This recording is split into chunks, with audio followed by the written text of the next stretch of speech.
Tired of dealing with annoying flies, fruit flies, and gnats in your home? The Zevo Flying Insect Trap is your ultimate solution.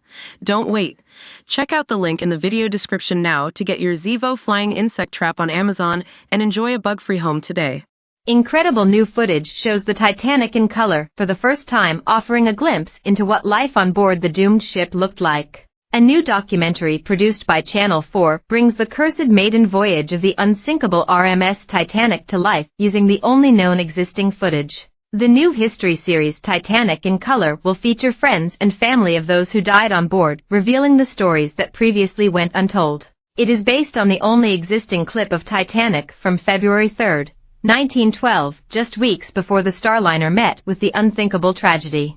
Considered to be the best-known record of the vessel, the clip comes from Francis Brown, one of the 7 passengers who got off the ship in the middle of the journey in Ireland, the Mail reports. Using his camera, the then student managed to shoot the life on board the mighty ship that was once considered to be unsinkable. Experts managed to restore the minute-long clip, which was kept in an archive for more than a century, and added color to it. The amazing clip features the incredible Starliner, the biggest of its time, sailing in full action. Tiny people on board can be seen in the footage, showing how mighty the ship really was. Dr. Leslie Ann Beatles, a historian featured in the documentary, said, "It does have the feel of something very unofficial, very behind the scenes, very sort of making of." The White Star Line was completely about appearances, so it does have that feel of something that maybe we weren't quite supposed to see. The color footage also reveals that, unlike the rest of the ship, the wheelhouse has been painted white, a very different image than what has been shown to the public till now. The first episode of Titanic in Color will be broadcast on Channel 4 on Sunday, August 4th at 8 p.m. RMS Titanic sank on April 15th during its maiden voyage to New York from Southampton. It was built by the Harland and Wolff shipyard in Belfast and was the largest passenger ship the world had ever seen. The Starliner set off on the journey on April 10, 1912, due to arrive in New York City on April 17. But just 5 days later, it collided with an iceberg in the North Atlantic with around 2,224 passengers and crew on board. Titanic was the world's largest passenger ship when it entered service, measuring 269 meters.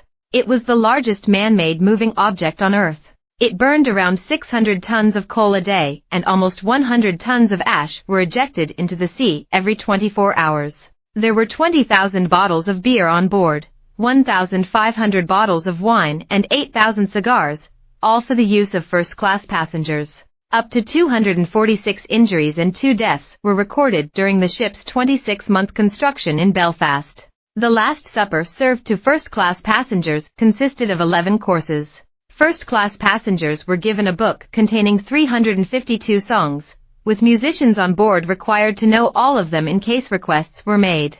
Titanic's chief naval architect Thomas Andrews said to Captain Edward John Smith the ship would certainly sink. James Cameron's 1997 film Titanic crossed more than £1.5 billion in revenue, won 11 Oscars and is one of the highest-grossing films of all time. A warning was given by staff members who sent the message, "Iceberg, right ahead." But tragically the warning came too late, and 37 seconds later, Titanic struck the iceberg, tearing a series of holes along the side of the hull.